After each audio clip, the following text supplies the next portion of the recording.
Welcome to the third experiment, guys. The second experiment is still going on. This experiment is over, so I'm going to be posting a video on this. In this experiment, I gave up sleep for Mahashivratri. Not even a second of sleep. Now, why did I do this? Did I just do this for the sake of experiment? No. There's a very strong reason that I did. I'll tell you my experience that I had, a special experience that I had on Mahashivratri by staying up all night and doing a little bit of meditation. But that's not the only reason why you should watch this video. You should watch this video because I'll be telling you what benefits you guys can get by sacrificing sleep for a day. Now, if you're thinking, what, Shivratri is over, Abhishek, why does this have to matter to me or anything like that?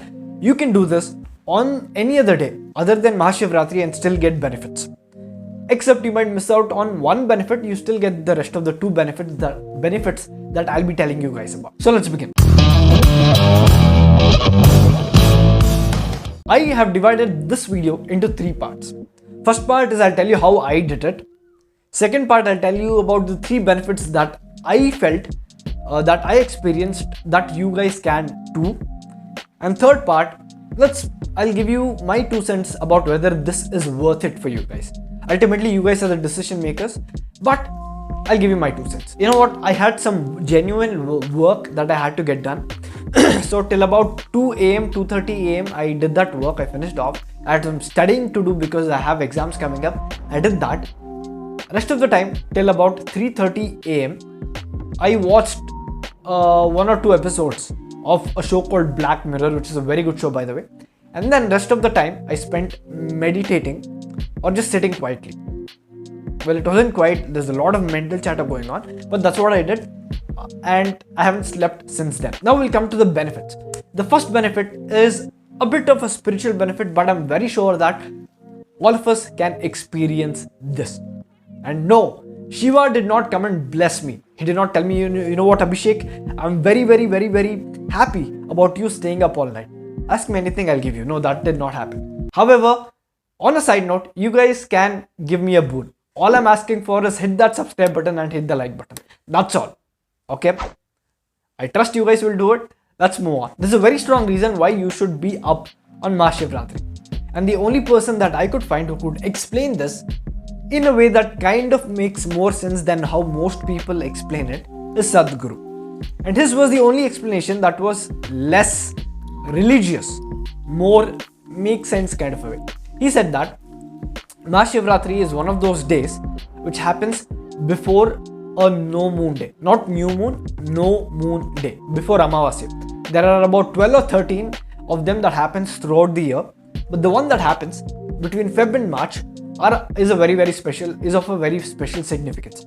According to him, he said in Northern Hemisphere, during this time, there's an upsurge of energy that all animals feel. However, species with a well-developed spinal column can experience this and make use of this. An erect spinal column, which human beings have. We have the most evolved spinal column of all the species on Earth, so we can make use of it. How do you make use of it? So he said that according to yogic lore, it is said that Shiva on this day, Shiva as a being, not as a god or anything, Shiva as a being, he became very still. He practiced yoga and he became very, very still, and he was able to open his third eye. Not a physical third eye, but according to yoga, it's an energy center. If you can activate this energy center that's between your eyebrows, you will be able to experience dimensions that are beyond physical. This is something that people, when they say they had a spiritual experience, they were able to see things or they were able to experience things. This is kind of what people are talking about. This is what Swamijis are talking about. This is what people are talking about. And that is exploring what it means to be human. That is a part of human being that is beyond most of the people's reach. And according to Sadhguru, this day is conducive for it. Is it true? If you would have asked me about a year back, I would have said, no, this is absolute bullshit. Because I've been up, this is the third time that I've been up for Mahashivratri. And last 2 times I experienced nothing. this time I experienced something. Now, it is important for me to tell you this.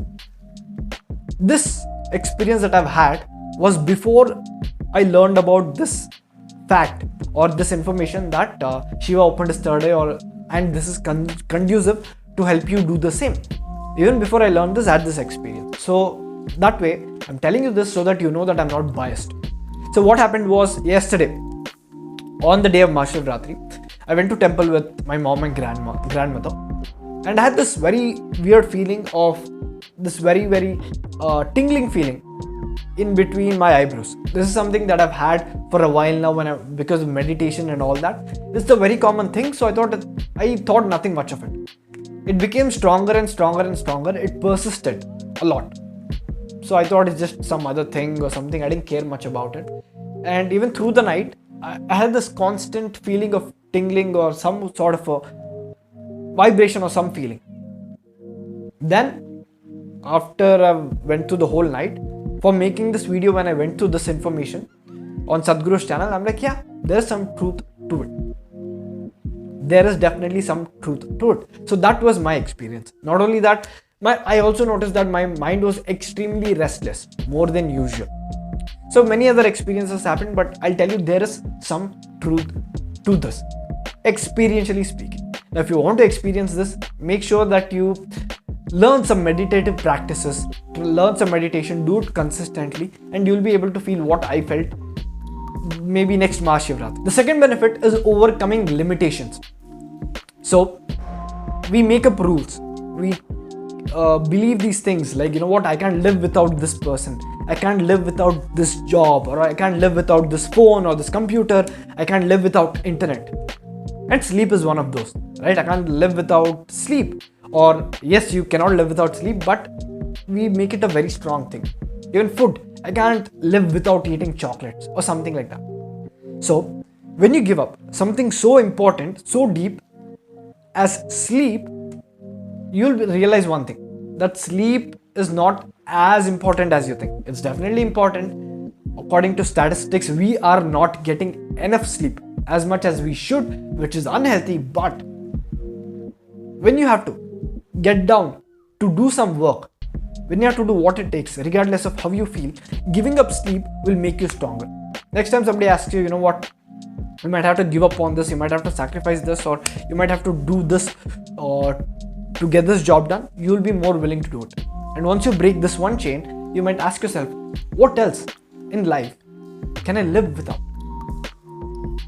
So slowly the things that really hold you back, their hold on you will begin to weaken, which means you'll feel more free. You will feel a lot better. That is the second benefit. The third benefit is you learn how to control impulsive decisions. Impulsive decisions is one of the most common things that really mess up our lives. One example is, let's say you're watching a very interesting TV show. You watch one episode and you sit there and you're like, damn, episode is over. Maybe let's watch one more episode. And before you know it, you're stuck in a loop and you're not getting your work done, but you're watching a lot of episodes. Alright, the time that you should have spent on doing some work, you're spending on episodes. Or let's say you're on a diet and you see this really nice snack bar and you're like, let me just take it. Let me just get one snack bar. And you get one. And you're like, I already broke the diet. Might as well, eat some junk food. It's okay. Maybe from tomorrow or from next week, I'll start the diet again. This is the same thing that happened to me while staying away. So at one point of time, I was feeling a bit chilly, cold. So I took the bedsheet, I wrapped around myself and it became a bit comfortable. I changed the pillow position a little bit so that I can keep my spine straight to get the benefits of Mahashivaratri. And I'm like, it became very comfortable. And my mind started coming up with these thoughts. Abhishek, maybe I should sleep. I started feeling, maybe I should sleep. I'm tired. Maybe it's not healthy.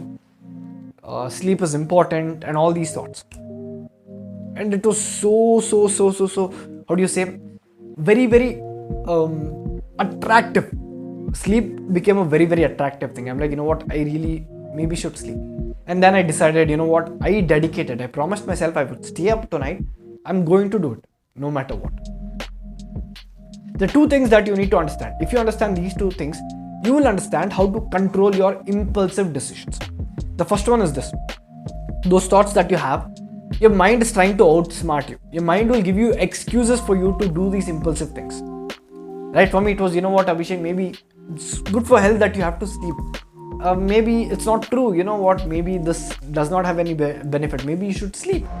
Or if it's diet, your mind might tell you, you know what, it's okay, break the diet. One day, nothing will happen.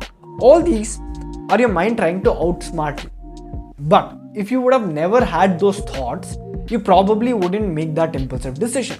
After you watch one episode, if your mind doesn't tell you, you know what, maybe you should watch another episode, you probably wouldn't. So one way to deal with it is by treating it as just a thought. In meditation, they treat this mind as a monkey mind. They don't give a lot of importance to thoughts. They just say, you know what, acknowledge the thoughts and let it go. Just let it go. Don't act on them, just let it go. That's how you silence your mind. That's how you meditate.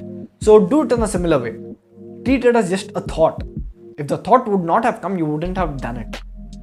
So just let it go. Just treat it as just a thought. That's one.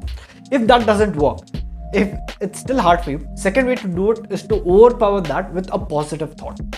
When I told myself, you know what, Abhishek, you decided that you're going to do this. You will do this.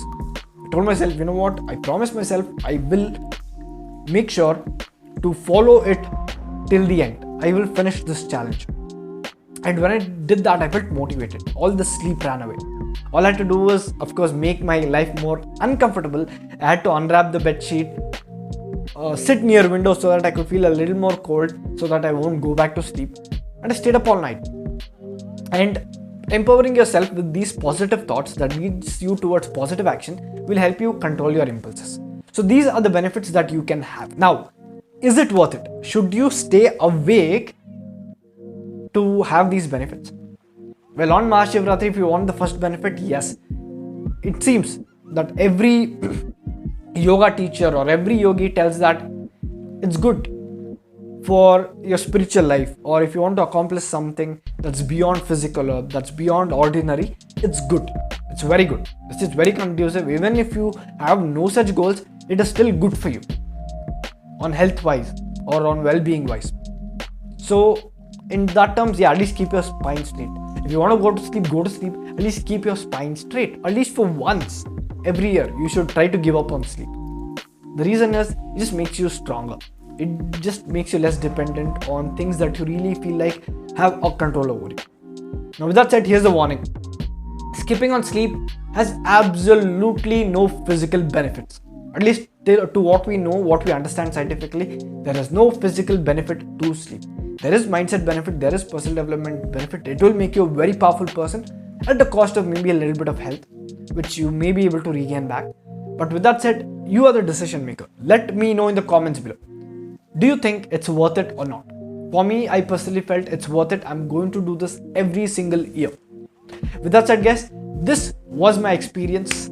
If you like this video, if you enjoyed this, if you felt like you learned something of value, then leave a like and hit that subscribe button, because we have a lot more challenges coming up for you.